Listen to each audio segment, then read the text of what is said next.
Hey legend, welcome to World Domination. I'm your host, Monica Ferguson, New Zealand girl, mindset coach, here to help you thrive, to help you heal, to help you overcome all those old feelings of unworthiness and fear and limits and doubts, and help you to step into the greatness that you are literally created for. I bring you amazing people from all around the world to inspire and empower you. So let's get into it. Hey, beautiful people, Monica here, and welcome to this week's episode of World Domination, featuring my awesome pal, Talen Barney, who is the host of the Conscious Rebel podcast and just the most positive, optimistic, and wise human that I probably know. He is deeply moved by travel, creativity, and beauty, and he is an empowerer.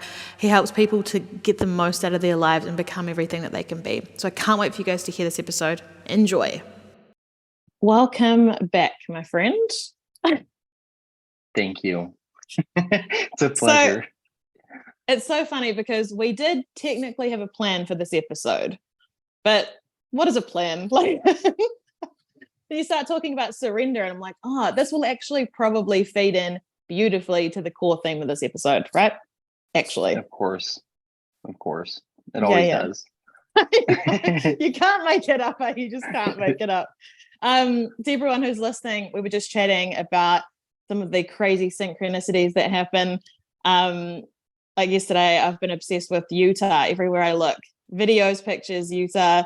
And then last night I was like, I really need a cool podcast guest for tomorrow because my plan fell through. And then guess who's awake at 2 a.m. in Utah? So good. Moi. Yeah. Receive the call, eh?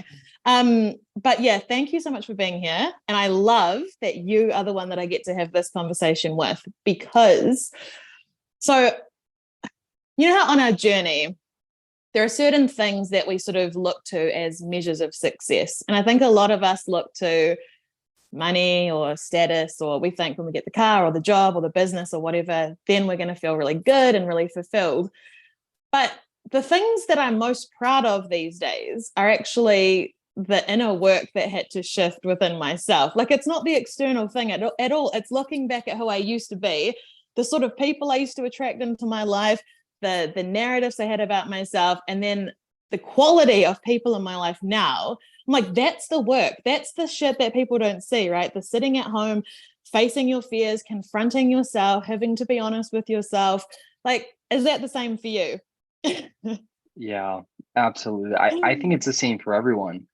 Yeah. I just think we're at different levels of that awareness of where that falls kind of on the list of priorities. You know, I think when we're more unaware and kind of new to this game, then it's pretty far behind on the priorities. We really want the external because we truly do believe that that's what's going to make the difference. It's what we see. It's what we're programmed to believe. But as you get older, it's not necessary that these things don't fulfill you or that they don't satisfy you.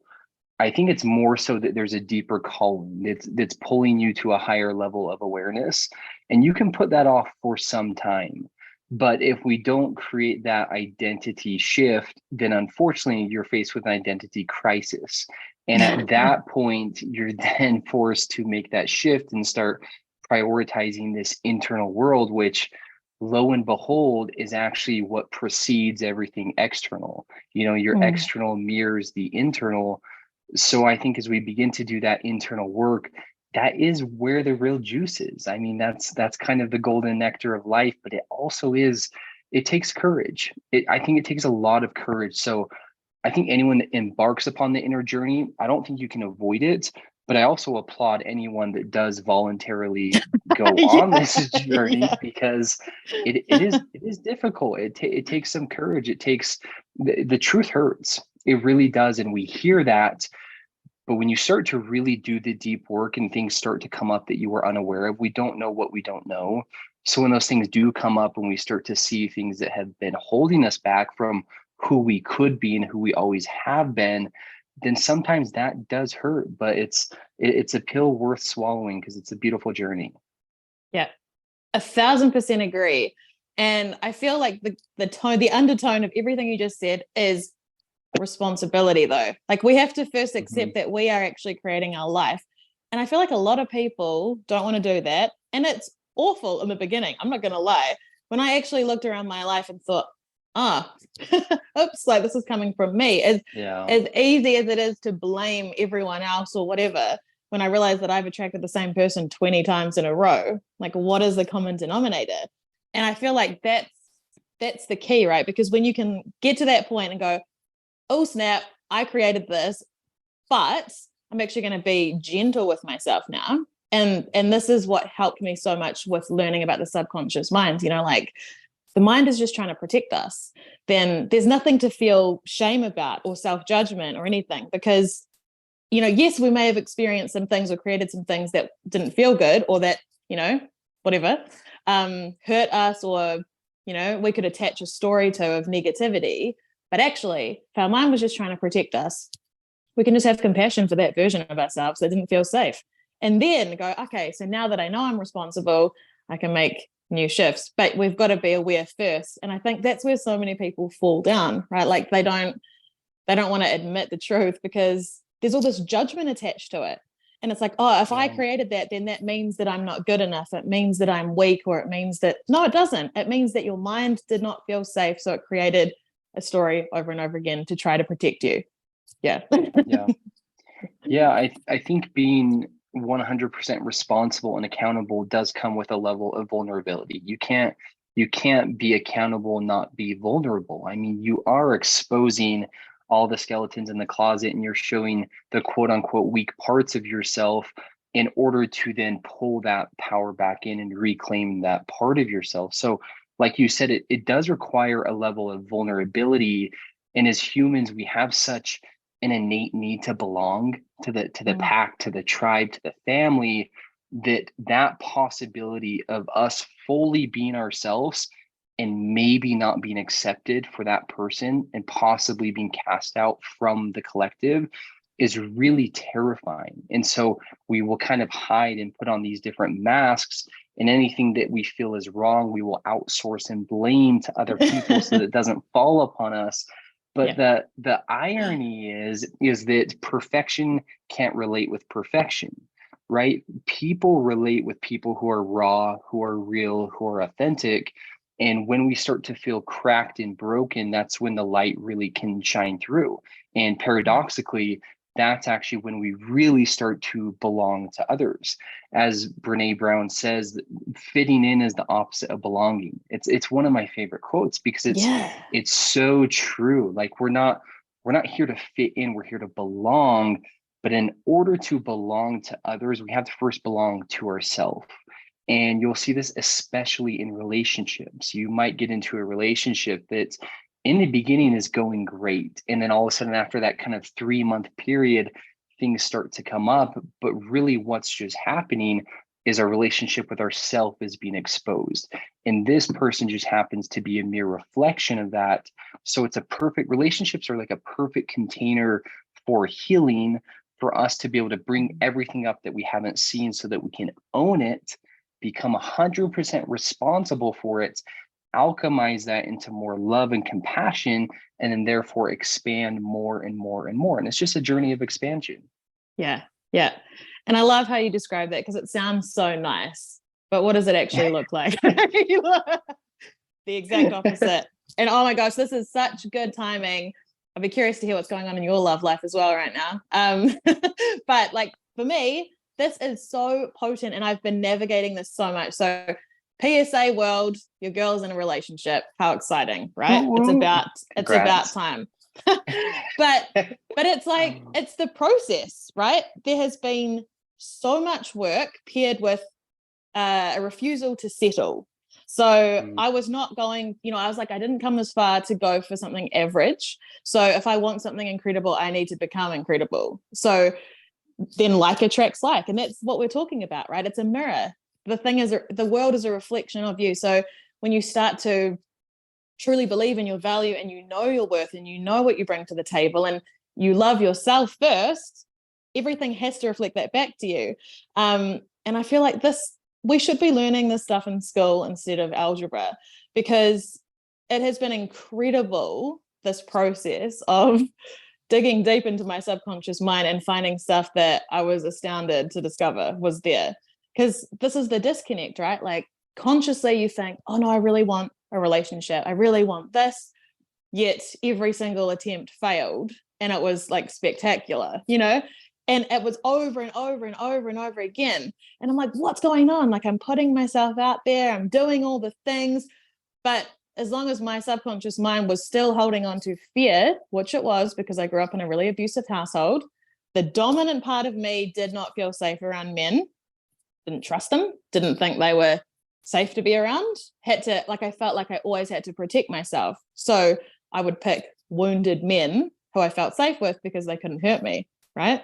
But consciously, I'm like, where are the men? Like, this sucks. These guys are just like so selfish and self-obsessed, and they're not a partner that I could grow with, who could challenge me and push me and hold space for me. Like it just wasn't a thing. So yeah, when I started to realize, it's actually because I'm picking people that are bad for me because it makes me feel safe at a deeper level, because that's a me problem. Life-changing, right? And then of course we use subconscious techniques, hypnosis, NLP, whatever, to create a feeling of safety. And then your dream guy arrives and then the work begins. Because I thought, cool. It's crazy to say this out loud. Like they arrive and then it's like you sail off into the sunset, on your horses, and it's like, it's all good. But actually that person arrives and triggers everything within you that you thought you'd healed, because the work begins when you have to start becoming, like really embodying that new version of you, which was so unfamiliar because I'd never been in a healthy relationship before. And it's crazy. It's like, this stuff, but when you're actually sitting there with someone who requires you to be vulnerable, who actually needs you to tell them, this is how I feel, but your whole nervous system is freaking out because it remembers the 80 guys before that who would scream at you and hang up on you and abuse you if you ever express stuff. It's like, it's a thing. It has not been an easy experience. It's there's your girl Brene Brown, courage. Like it is absolutely courageous to be vulnerable. And I just feel like we don't talk about this. And I feel like a lot of people aren't. I think they're quite closed, right? And they try and control the other person instead of actually realizing that what you be, you attract. So it's very easy to look at someone else and say, oh, they don't bring me flowers, or they only text me a certain amount of times in a day, and that's why I feel bad. But it's like, no, it's not. Actually, it's the opposite. If you shifted how you felt, your external would be different. But it's big work. It is big work. Yeah. No, it is. I mean, I think relationships are the ultimate simulation for self-love. Everything gets reflected back to you, and it's an opportunity to basically turn non-love into love. And any expressions of darkness or shadow or trigger that we see, is that not an opportunity for us to rise and to be able to transmute that? Like, are we not bigger than just the humans that people think we are? Are we not these spiritual warriors? Are we not these beings who are so creative, so courageous, that we literally are able to alchemize emotions? And if that is the case, if we can do that, which we can, that is our true essence, then why would we not just like revel in like jubilation and ecstasy when we see these shadows? Because it's a chance for us to actually transform that. And I think that was a big perspective shift for me, of like, a lot of times we shirk from the problems. We want a perfect relationship, but it's actually quite the opposite. When we see these challenges, we should jump with joy, because it's a opportunity for our souls to be able to do what we came here for, which is to bring more love into all those spaces which are craving it. Yeah. I love that. Did everyone listen to that? Jump with joy when you have problems. Like, and look, I understand that it's hard, and there's serious problems out in the world, right? There's like communication problems in relationships, and there's like, we're not getting along, and then there is like abuse, right? And there's gaslighting, there's different degrees to relationships. However, if we can all understand that everything is happening for our own good and that everything is being brought to us for the occasion to be able to stand up in our power, that's usually what it comes down to, is that each situation we find ourselves in, whether you label it good or bad, is a chance for us to reclaim more and more of our power. And so we will magnetize people into our lives that can trigger that little thing within us that we need to reclaim. That again, we're outsourcing, we're giving our power away. If we're wanting our significant other to validate us in some shape or form, we are giving them power. If my partner can make me angry, then that person now has power over my emotions. They can control me. So those are all places that I can look at and be like, okay, this is where I still need to do work. This isn't good. This isn't bad. It just is. And we accept reality as it is. And now we reclaim that power. Yeah, I love that. And it's that personal responsibility thing again, right? Last weekend, I had all this stuff come up, right? And I'm so grateful that I know the stuff that I know, because even though I was sitting there and I was literally in fight or flight, like my heart was racing, I could hear it. I was like, this is a growth provoking moment. And like, I literally said to myself, you know, I know this is happening for me. Even though I was crying and I felt awful and I felt all vulnerable and scared and stuff, it's like, well, how do I choose to, you know, move through this? Instead of, why is this happening to me? Because it just shoves the stuff back into our subconscious where it then controls us. That's what's happening. So I love this shift. And this is a game-changing shift when we start to realize like everything is, an opportunity. It's just showing us what's there. And we can choose to get angry at the person who triggered us, or be grateful for the fact that we now get to see what was already within us, which is actually great, because then we can clear it out and choose higher, rise higher. But it's hard, and that's the thing. Most people aren't willing to do this. I'm constantly pushing my private coaching clients back into this space of, why are you outsourcing this? Why are you making them responsible? Why are you giving your power away? I love what you said about that. Because we do, but really it's just showing us there's a part of like scarcity within ourselves, right? Like if I need you to make me feel worthy, then I don't feel worthy, and that's the actual problem. It's not your job to make me feel worthy, but we're actually taught this, right? Like culturally, I need my other half. Like, listen to the words of that. Like, I'm only half a person, apparently. No, that is a horrible, horrible plan, you know, to create a bunch of half broken people. It's like, but you attract what you are. So if you become a whole person, then you attract another whole person, and then everyone's happy because they're looking after themselves. And then you come together, and it's like, it's fun and it's awesome, and you can grow together instead of project all over each other, which I see a lot of all the time. Yeah. On that point, I'm a really big advocate of being consciously single. And the reason why I'm a big advocate of the single life is because I really feel like when you're single, you're being called back to yourself. Yep. That's what is happening. It's a chance for you to go deep into your work without the distractions of anything outside of you. Now, the test comes once you get into a relationship, but the work can be done consciously when you are single. So for those listening that like are craving a partnership or relationship where they feel so alone, that's exactly what you need to be feeling. Because when you are single, especially if you've just gone through a bad breakup, a divorce, whatever the situation is, all of these feelings are going to come up. And we think that anything external, such as another partner, will somehow cure us of these maladies, but it won't. The very things that are coming up is the thing that we need to sit with.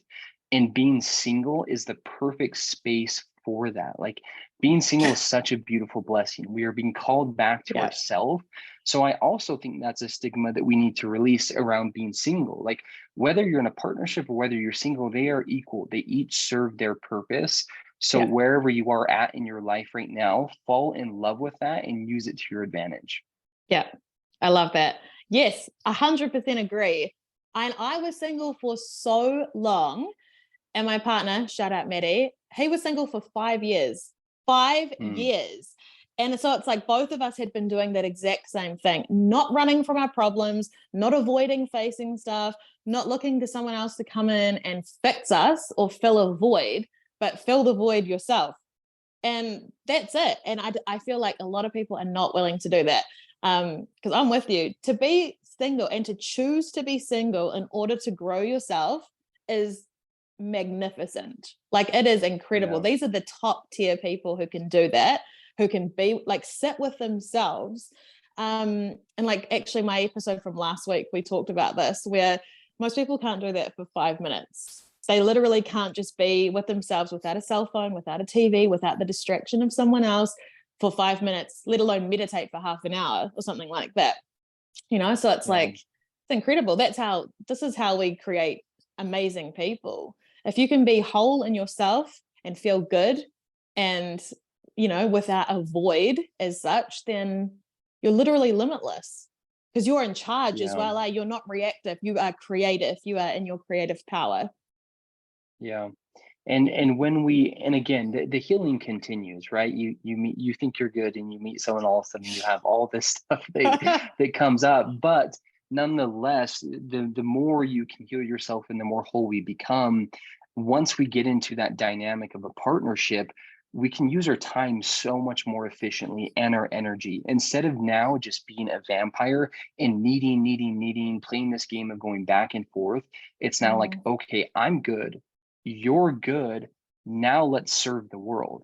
And that's something I've really been thinking about lately, of like, if we could actually start to create more conscious couples and two individuals can come in that are whole individuals, the amount of energy that we can conserve and then put into other places that are needed instead of ourselves, that concept is so powerful, because then we have these power couples who truly can go out and be a force for good in the world because they're good. I'm good, you're good. Now let's combine our forces together and go out and make an impact and serve the world. Yeah. 100%. That's exactly the conversations we've already had. And that's how it needs to be, right? Like, that is what we need. And I think, even thinking back to our last podcast that was ages ago now, around masculine and feminine energy and the polarity. And that's something that we've talked about a lot as well, is maintaining that. So when you've got, this really strong, masculine, grounded, balanced foundation, and then you've got, me, the creative, the whatever, the inspired, all the ideas, the visions, and then you put them together, that is when you create huge ripple effects on this planet, which is what I believe we're all called to do. Like, the relationships are not about us. I actually wrote a post about this yesterday, that we get so caught up in our head because we think it's about us, but it's really not. It's exactly what you said, how we serve together. Like, love is great, relationships are great, but then come together and then do something amazing with it. That's the whole point, right? I think, anyway. Agreed. Yeah. So what have you found, like, with you on your sort of single journey? How have you learned this stuff? Like, what has been your experience, with like actually understanding that you're at cause, like you're creating things in your life? What are the things that you've become aware of within you? Great question.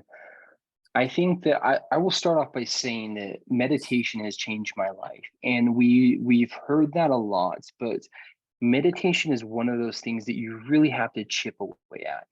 It takes time. It takes time to be able to sit deeper and deeper into yourself. And the process of awakening and becoming more conscious is actually just a series of softenings. It's softening deeper and deeper into ourselves. And meditation allows the space for that. And so when you're in this meditative space, it's also an opportunity to begin to regulate your nervous system. You can be more conscious of these patterns. You can be more conscious of that fight or flight response. You start to become conscious of all these things that you were unaware of.